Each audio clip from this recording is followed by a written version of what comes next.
Princess Anne once said she fought like cats and dogs with her older brother King Charles III when the two were growing up. But what's their relationship like as adults? King Charles III and Princess Anne are not only members of the British royal family, they're also siblings. But do they get along? The short answer is yes, and despite the ongoing pressures of royal life, Town & Country notes that the king and his only sister are actually quite close. For example, during King Charles III's coronation, Princess Anne had the prestigious role of gold stick in waiting. But just because Anne and Charles are close, it doesn't mean they agree on everything. For instance, Anne seemingly shut down Charles's reported desire to slim down the royal family. Anne told the CBC before her brother's crowning ceremony, "It doesn't sound like a good idea from where I'm standing, I have to say.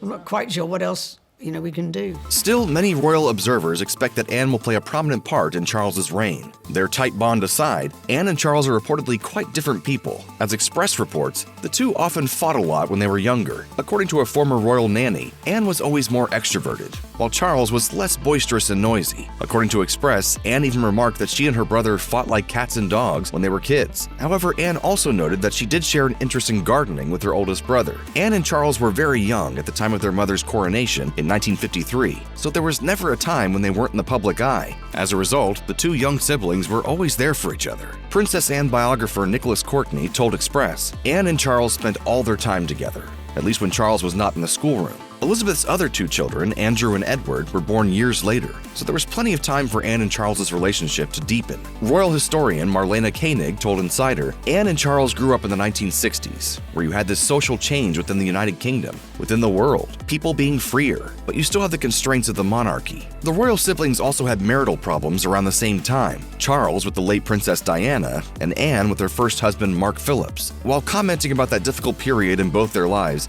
Koenig told Insider, I don't think she ever condemned him for his extramarital affairs, simply because she knew the people and she knew how miserable his marriage was. It also appears that Charles and Anne's relationship has gotten stronger with age. Marlene Koenig noted to Insider, she knows what he has been through, and I think their relationship as two senior citizens is far better than when they were kids, because they understand each other. Meanwhile, the British royal family has dealt with many changes in recent years. Charles's second son, Prince Harry, and his wife Meghan Markle opted for life in California. Furthermore, Prince Charles's brother, Prince Andrew, also left the fold and was stripped of his military titles due to his connection to noted sex offender Jeffrey Epstein. In her interview with the CBC, Anne said the trend toward a trimmed-down royal family may have made sense at one time, but now she thinks it might put too much pressure on Prince William and Kate, who are next in line for the British throne. Royal expert Phil Dampier told the Daily Mail, "We have got a slimmed-down monarchy by default, but you can go too far. There is a danger that they become short of numbers. Anne is in her 70s, as are the king and queen."